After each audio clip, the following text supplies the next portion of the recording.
Hi, friends! Join us as we dive into the themes, metaphors, and foreshadowing of Buffy the Vampire Slayer. We are your hosts, Leah, Sarah, Tabby. and whether you're a new viewer or a longtime fan, welcome to Becoming Buffy.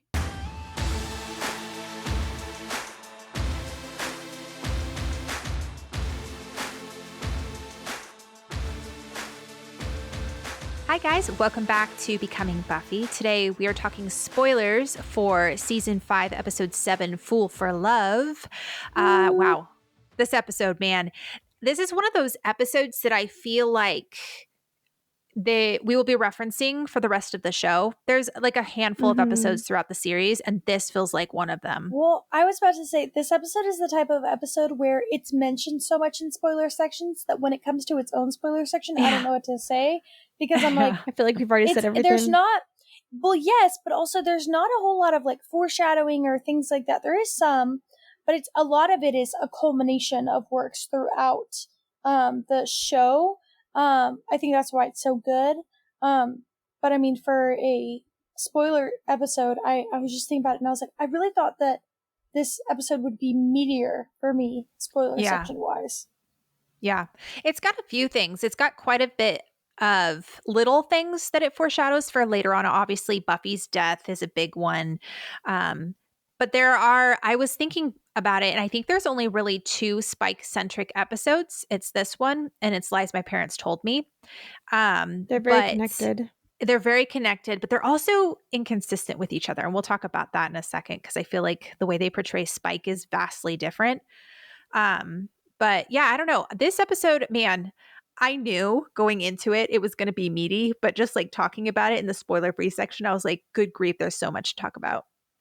All right, so before we jump into this episode, I just want to preface it, and I feel, and I'm sure you guys feel this way too, starting to talk about Spike more fills me with a little bit of anxiety, only because never have I, well, maybe except for in Vampire Diaries, I shouldn't say never, but never on the Buffyverse have I approached a character with so much trepidation. He's a tough character to talk about because he's very popular, and rightly so. He's a great character. He is very charming, so much fun to watch. He's layered, but he's very beloved. But he's a villain, and he's a villain for 6 seasons. And the show does not always paint him in the best light prior to season 7. In fact, he's pretty much the quintessential bad boy for all of season 6 and even in this season. And we want to be balanced in our conversations about him, but we're also not going to sugarcoat what the show is saying about him when they're judging him harshly or hold back in our criticism. But it doesn't mean that we hate him. And so I kind of want to preface that because I felt bad going into Fool for Love because so many people are like, oh my gosh, I love this episode. It's such a cool Spike episode. And then once I kind of got into the subtext of everything that they were talking about, I realized that the show is actually making fun of him and is not actually painting him in the best light. And so I want to be accurate in how I'm presenting it, but then I also don't want to be like Spike bashing the entire time. So that's my little preface. He's supposed to be kind of a little pathetic, but like also in like it kind of gives mixed signals because I feel like most of the episodes, like you're supposed to be kind of like, oh, he's a little bit pathetic in where he puts his like priorities, but then at the end it's supposed to be endearing ? Right. So I don't know. I think it's supposed to be both. Like, I think it's supposed to be like Spike is ultimately an insecure, almost pathetic character, but also on the other hand, he uses that and channels it into something that is entertaining and fascinating. And so I think that it's not that he's one or the other. I genuinely think it's both. Like, you look at Spike and you're like, you're pathetic. But then it's like, you're also terrifying and I can't stop watching. Like, right. I think he's just both. And I think this episode does a really good job of showing that. I mean, you have the scene where he's fighting Buffy and he's so interesting to look. Like, he's arguably his coolest he's ever looked. Like, the cinematography, like the flashbacks of him killing the Slayers. And then immediately after, Buffy pummels him to the ground, throws money, says, "You're beneath me," and he's crying. Right. Like, both are Spike. Like, this is who Spike is. He's cool and he's freaking embarrassing and he's bad and he's good. Like, he is genuinely just a paradox of a character. Yeah. No, that's a really good way of putting it, Leah. And I think that that episode really showcases that. And I think you just kind of highlighted something for me, Leah. All of season 4 and most of season 5, the show has painted him as harmless in a way because he's the Yes. chip. He can't do much of anything, but Fool for Love showed that Spike is a threat. And Spike Yes. is he's actually scary. He's the Spike that we were supposed to see back in season that we did see back in season 2. And I think that people watch Fool for Love and get caught up in all the flashiness and are like, oh, Spike's so cool and stuff, and forget the darker undertones that Spike is still a villain here. He's not a good I mean, guy he at this literally point. tells Buffy, like, if I had the choice, if I had the chance, I would Right. jump on it to kill you. No second thoughts. And I mean, this is after him and the Scoobies have had quote unquote bonding for a Yeah. season and a half. So it's Right. like, and I love that they put that in there. I love that good Yes. reminder of like, oh my God, this is Spike. Like, you know, and the fact that he's making that threat, knowing that she could just kill him, is Yeah. what makes Spike Spike. Is that even when Right. he's at his most vulnerable, like, he just is still very ballsy. Yeah. His death wish right there. He's playing with Yeah. fire just by taunting her. And that's what he's doing that entire episode in those flashbacks. So, yeah, keep that in mind. Fool for Love was meant to show that Spike is a threat. He's going to actually become one throughout this season and leading into season 6. All right, so I'm going to go through a couple of fun trivia stuff about this episode, and then we'll talk about specific, deeper stuff. So, obviously, you guys know this, but the poem that is snatched from William's hand, the one that everybody makes fun of him, is the poem that Spike later reads in its complete form at the open mic event in the Angel finale, Not Fade Away. And it's so funny. It's like a spoken word thing, and he ends, and everyone gives him enthusiastic applause, and you can tell he's just like, I've made it. And it's one of my favorite scenes because, like, what a way to end that character's arc. We also have that moment where he says to Buffy in this episode, he says, I know I'm a bad poet, but I'm a good man. All I ask is that you try to see me. And at the end of the series, in The Gift, when him and Buffy go back to the house to get weapons and her to get changed and stuff, he tells her when she invites him in the house, he says, I know I'm not a good man or something like that. You treat me like a man and not a monster, basically. Like, you treat me with respect. And there's kind of like a moment that they share there. So I thought that was very interesting to kind of parallel with Fool for Love. And then, okay, so we meet Halfrick / Cecily in this episode, which is always really fun.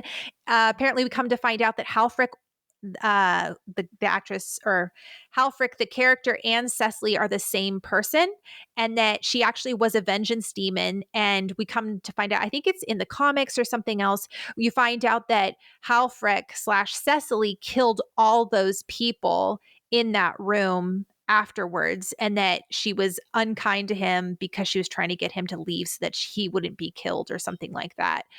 Really? But yeah, that's what I've heard from the comics. So it's interesting. And I feel like that was kind of unnecessary. I mean, every time I mention things from the comics, that's not me taking it as canon. That's me just saying take it or leave it. If you want to take it, you can. If you want to leave it, kind of also ruins valid. the whole like weight of having somebody like just not want to be with you. Yeah, You know what I mean? agree. I agree. Yeah. Yep.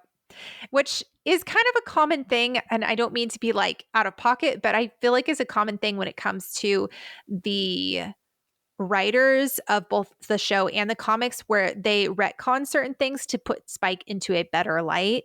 And that just kind of ends up being a problem. Well, I also just don't think that it goes against anything that Joss Whedon or anyone who's a writer on the show has said, to say that Spike was an ever evolving character. They had a very clear vision for him in the beginning, and then because the actor was way surpassed what they thought he could do, they gave him more, and it kept being like that, where they just gave him more and more and more and more. And I think that in some ways it really paid out, because Spike is a super interesting character. He's one of my favorite characters. To watch and observe and to understand his mind. But also, the hard part about that is that they didn't make one cohesive storyline, so there is errors in continuity and even just character, like, what's the word? development. Yeah, like sometimes it's his is less of like an uphill battle, and it's more just kind of comes in like waves. Right. It's like sometimes he's like the scary villain, roller and other coaster. times he's like other times he's the funny comedic relief. And I think how it pays out so well is that the actor just does amazing. Yeah. He just makes you love it. We also meet, obviously, Nikki Woods, who we will get to know her a little bit more in season 7, which means we kind of have hints of Robin Wood, which he is one of my favorite characters ever that they did absolutely nothing with. And I will forever be salty I was that about they to say didn't. such wasted potential. I wish they didn't introduce him in season 7. Like, why would you introduce a character like that in season 7, bro? Like, season 6, fine, but like, man, it's so late in the game. Like, why are you doing that? Like, oh my gosh. And he's so underused. There's like crumbs of him that are like so interesting, but they decide to like only use him as like a background character. Yeah, he was brought in season 7 because season 7 is all about power and it's all about the origins of the Slayer. So they're trying to show how, the origins of the Slayer are shaped in power and how that power can be utilized for not great things and stuff. And so by having Robin Wood, the son of a Slayer, in is to kind of show how as a Slayer they're singularly focused apart from their kids and stuff. And we'll talk more about Robin Wood in a second. I want to get through this other stuff, but yeah, completely underutilized. I am glad that him and Faith had their moments because I think they had great chemistry and worked really well together. But I also kind of wish that Robin Wood was the love interest for Buffy and not Spike in that season because I think he would have I wish she had no love interest, bro. Like, I wish no one had a love interest that season because the way they set it up, like if Kennedy was more of like a sex interest rather than a love interest, that would have been fine with me. If Xander and Anya had continued their kind of like very casual, like kind of seeping back into things, that was fine with me. But they just spent so much time on love interests that no one cared about. Like, and Spike was so much more interesting on his own rather than as a love interest. Like, it cheapened him and Buffy because it just, like, oh, yeah. Yep. I agree. And I think a lot of time was spent on trying to progress character development in season 7 through the love interests versus having the Scoobies themselves talk. And that was a huge problem. All right, so a couple more things. Drusilla tells Spike in this episode that he tastes like ashes. And this proves to be one of her visions when Spike ultimately sacrifices himself at the end of the show for Buffy and combusts and turns into ashes, which is just really interesting.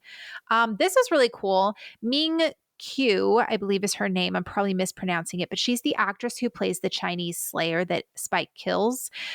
She comes back on the show, you guys. She's in the final episode, Chosen. She plays one of the Slayers. One of the new Slayers. Isn't that cool? Like, what a full circle moment.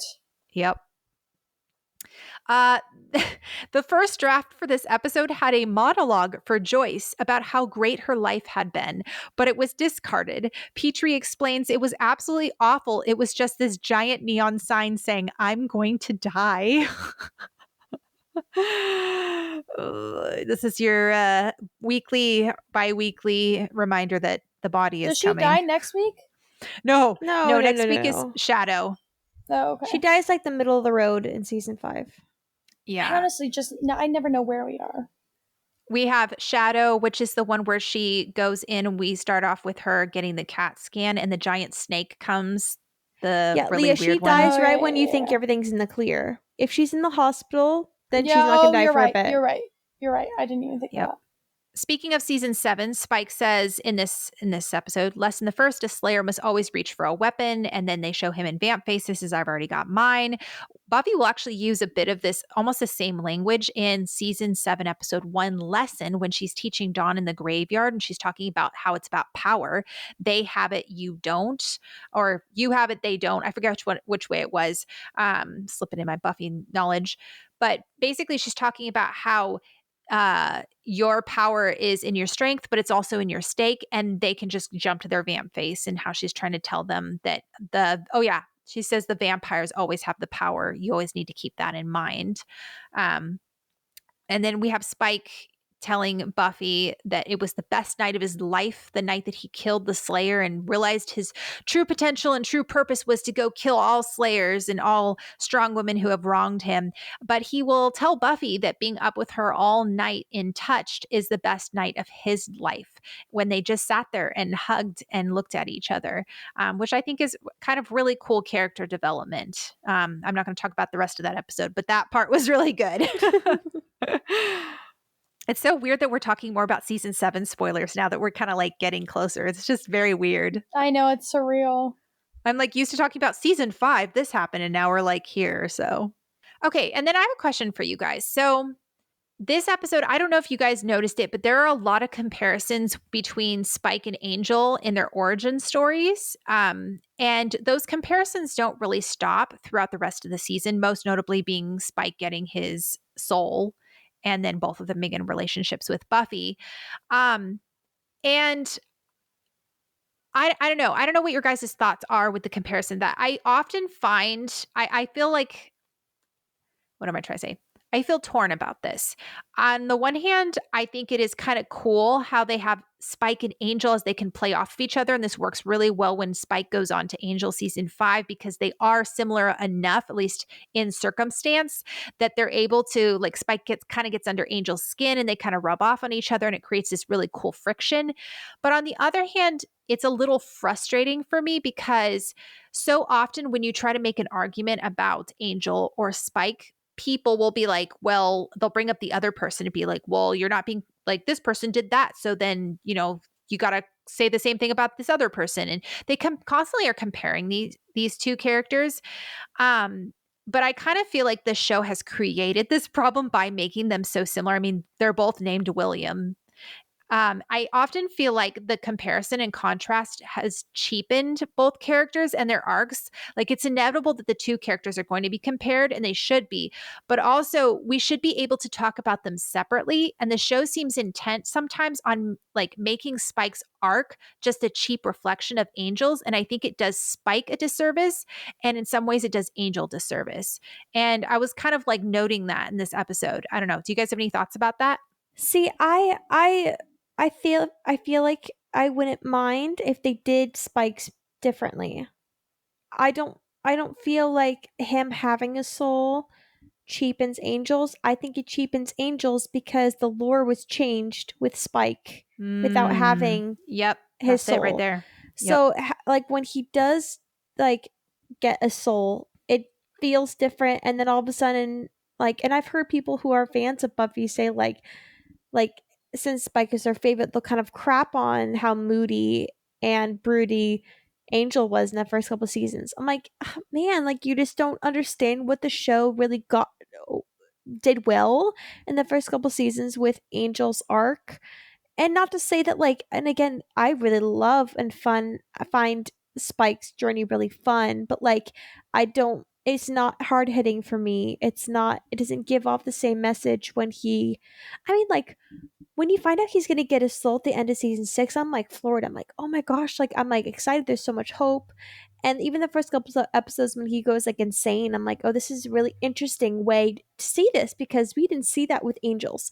There were so Right. many other ways we could have gone that we didn't see with Angel that could have made it really interesting. But yet we decided to kind of like not give time to that because again, shoehorning that in the last season, you really have to like kind of we've talked about this before, even with the SA and Seeing Red. Like if you're gonna put something that big, you have to put time into like giving it its like due diligence. So like if you're going to throw something that big in there, you can't just write it off as like, oh, she's over it, or Spike is getting his soul. We'll give him 2 episodes of him going crazy, but then he's fine, but he's still Spike. It's like, okay, you guys are not making any sense. I understand this is our last season, but like you're just kind of speeding up all these things that could make season 7 really interesting.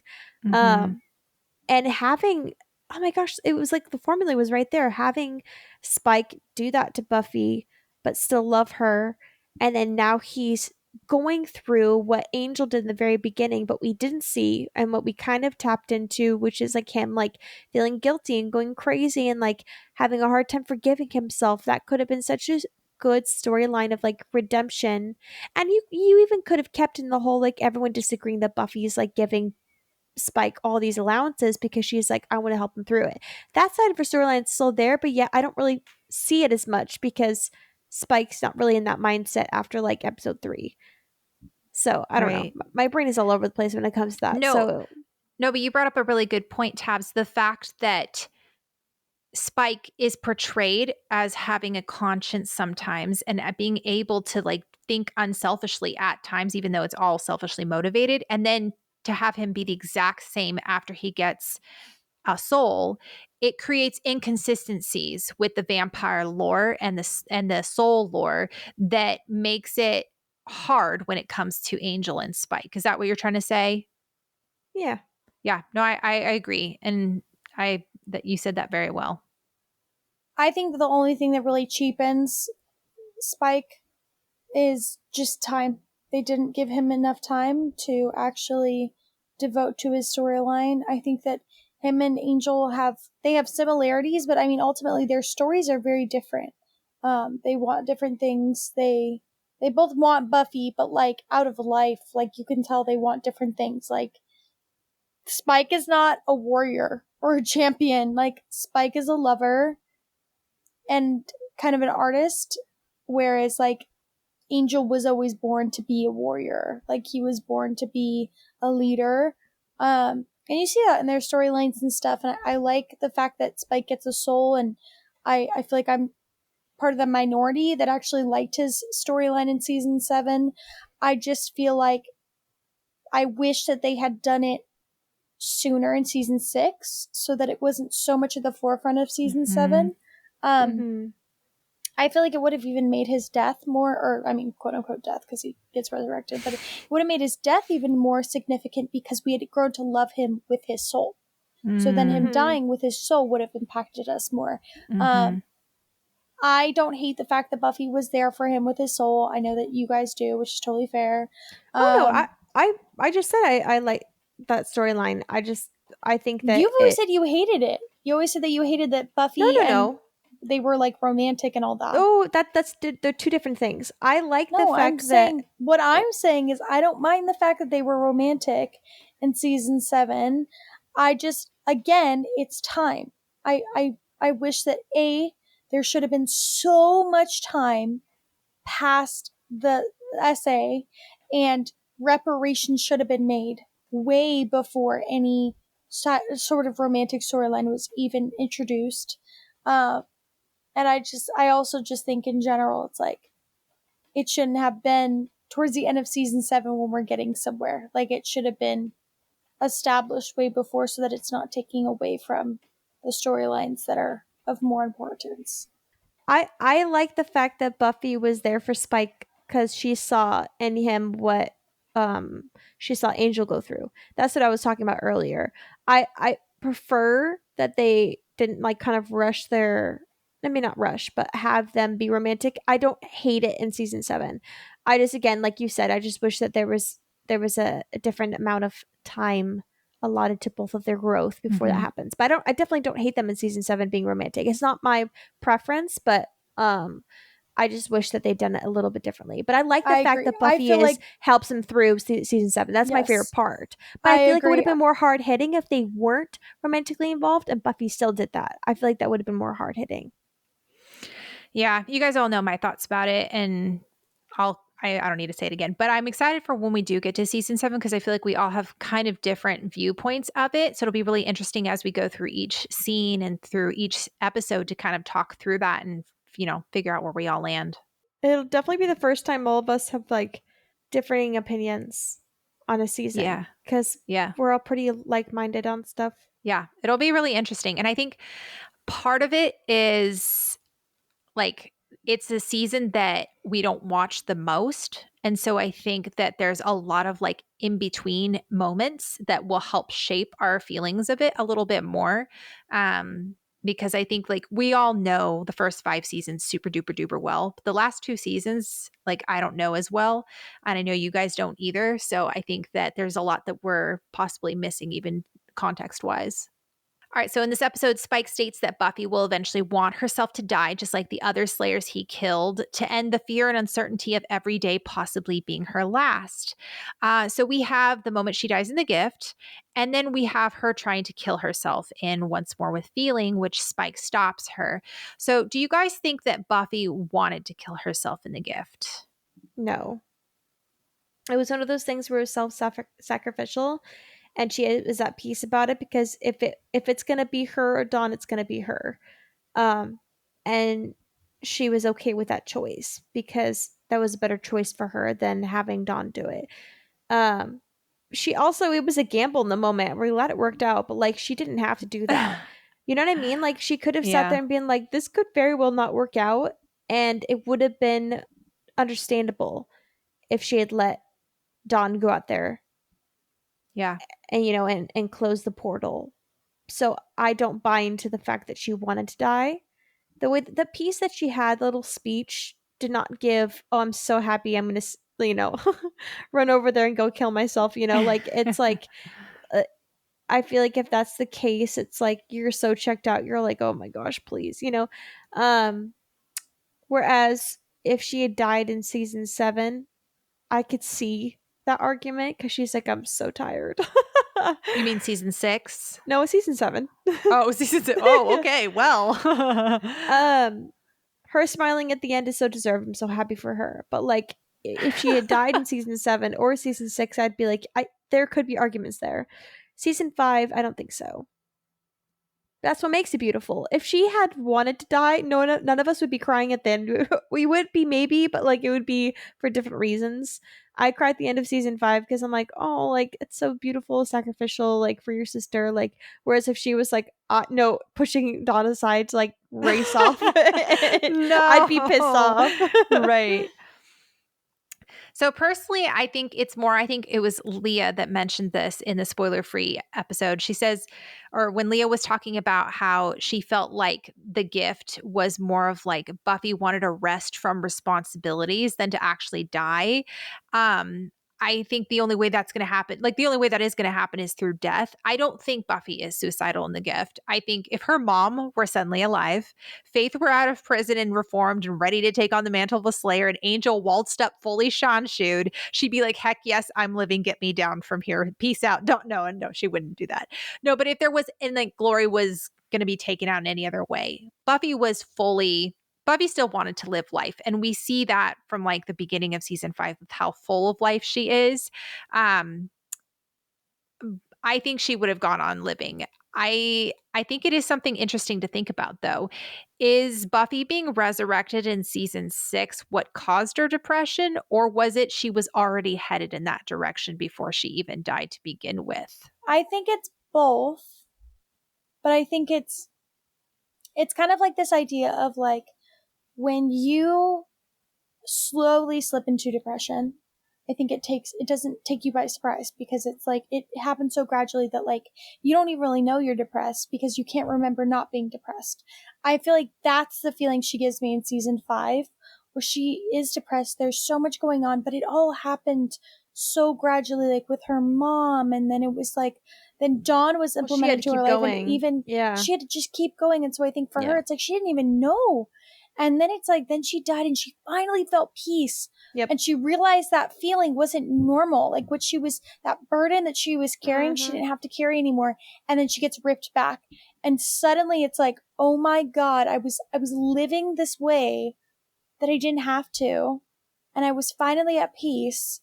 And now I'm back. And I have all those problems again. The only difference is that now I know there's a different way. Mm-hmm. Exactly. So I think that it's both. I think that she definitely is not doing well in like halfway through season 5. Yeah. But she didn't know until the end kind of clicked it on for her. Mm-hmm. Buffy's in fight or flight mode all of season 5. And I think she's just doing what she has to do and is like protecting the people that she loves. Leah said it perfectly, but it's also like if you're in a situation, like a living situation or a job that is super traumatic for you, and you're just kind of going through the motions, and you know objectively that it's not good for you, but you're kind of like used to it. And then let's say you go on like a 3-month paid vacation, and then or like let's say you quit, and then you're like living the life, and then someone's like, so you're gonna have to, they pull a gun to your head, you're like, you're gonna have to go back into that situation, and there's no out as far as you know, that's that like dread that you feel, that's that like going back and being like, are you joking, like I have to like, go back into that, knowing, like Leah said, knowing what life was like outside of it. So that's what where Buffy's at mentally season 6. And I feel like season 7 is her kind of rebranding herself.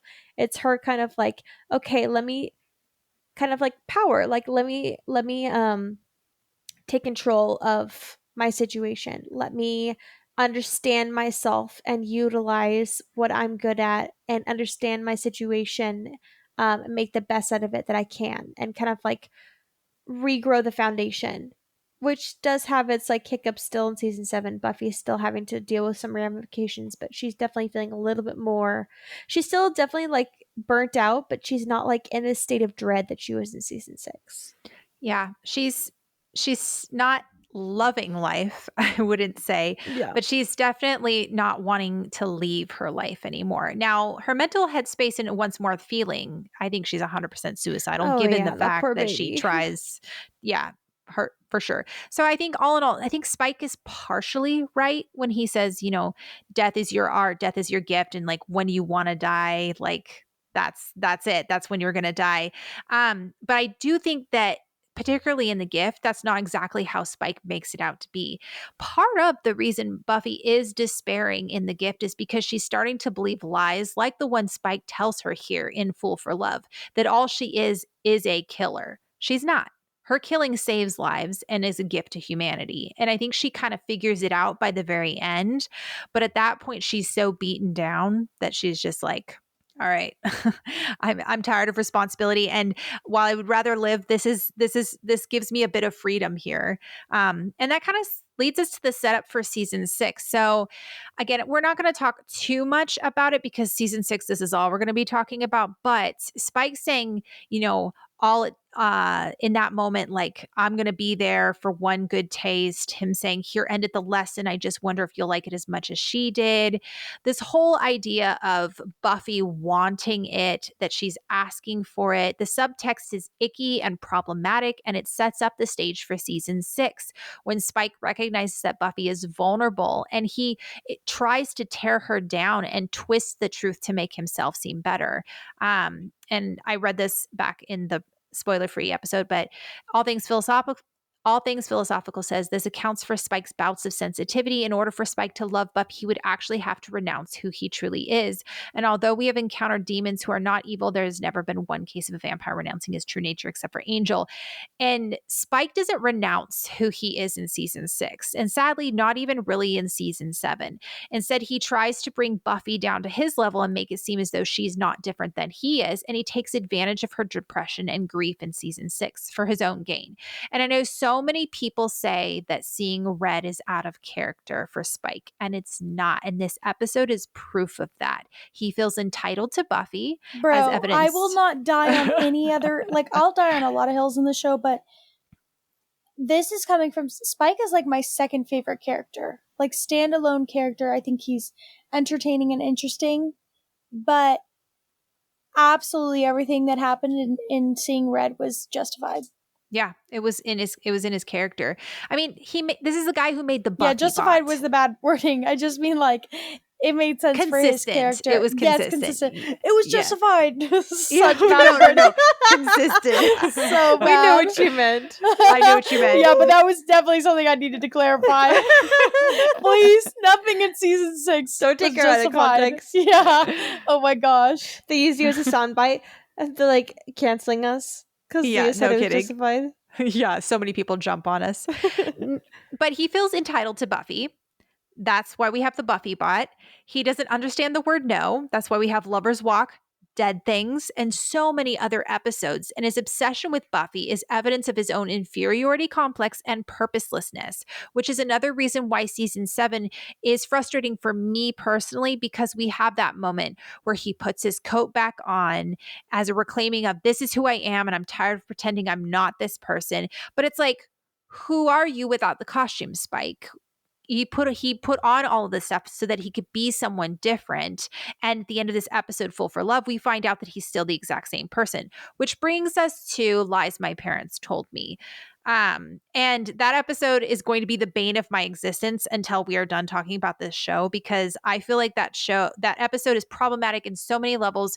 It also completely destroys Giles's character development, and it also is inconsistent with the character development that they've built up for Spike.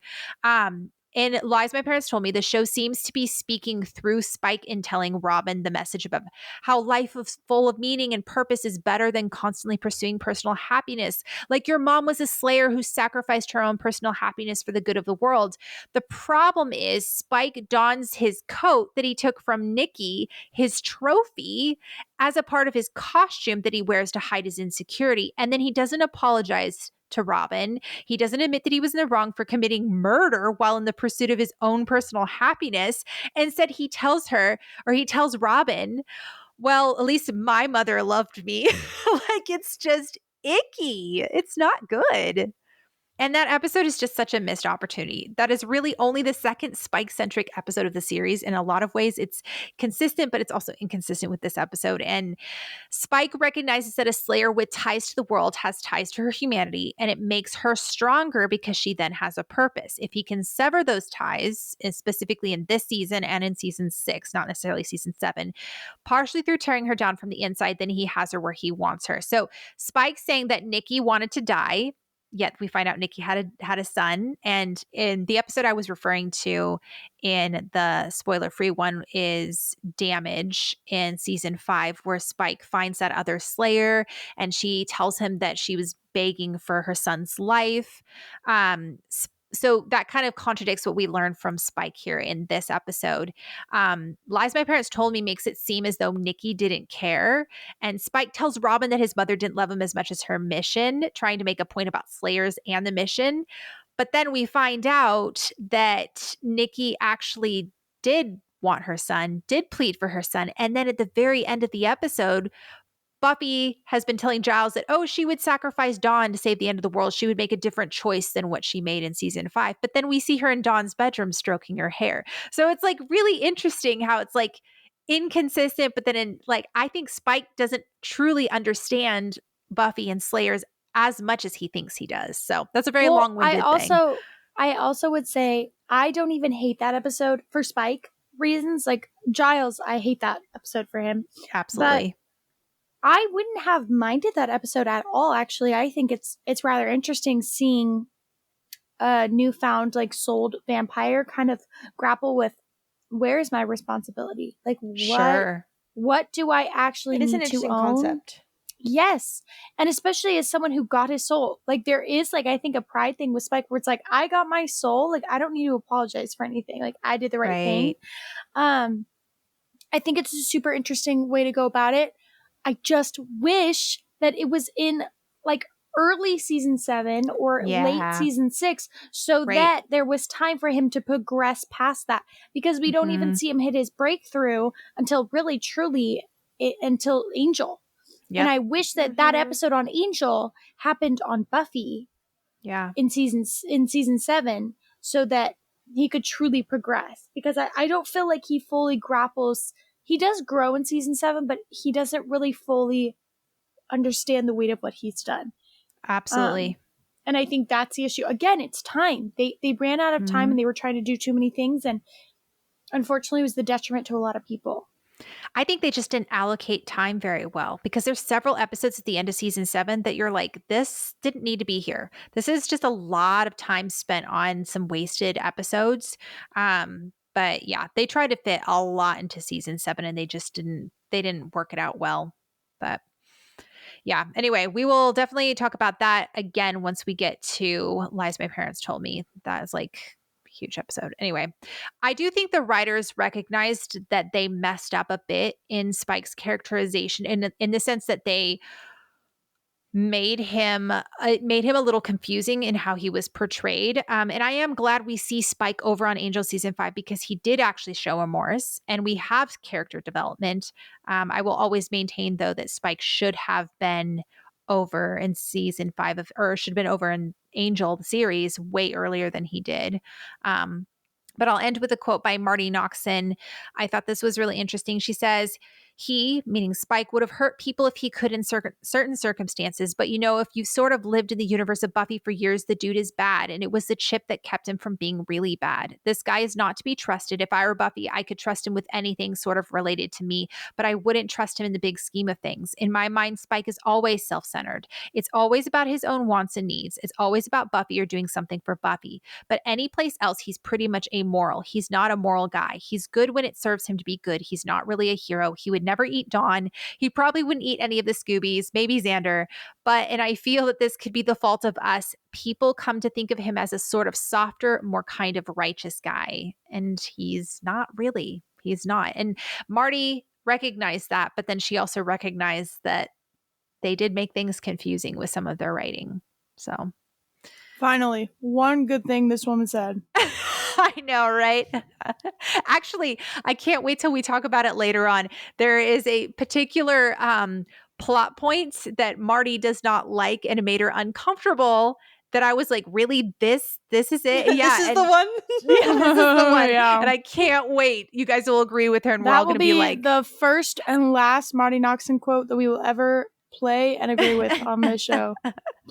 Please, Lord, please. I know. Sarah's like, I'm not making promises. It's a scary day when you agree with Marty Noxon, let me tell you. For real. Reevaluating everything I've ever believed in. Seriously, that woman has a twisted mind. All right, well, that was it. Kind of a heavier episode, but the next few episodes are much lighter. It won't be that big of a deal, right, guys? Right? No, I think we're just getting into the thick of things. So anyway, we hope you guys enjoyed this. We hope that you learned something. If you guys have anything to add to this, definitely email us. You know where to find us. DM us. Let us know your thoughts. Let us know your thoughts about the characterization of Spike throughout the entirety of the series, the comparisons and contrasts between him and Angel, and all of the many illustrious and well thought out thoughts that Leah gave us this episode. Leah's like her most eloquent over here.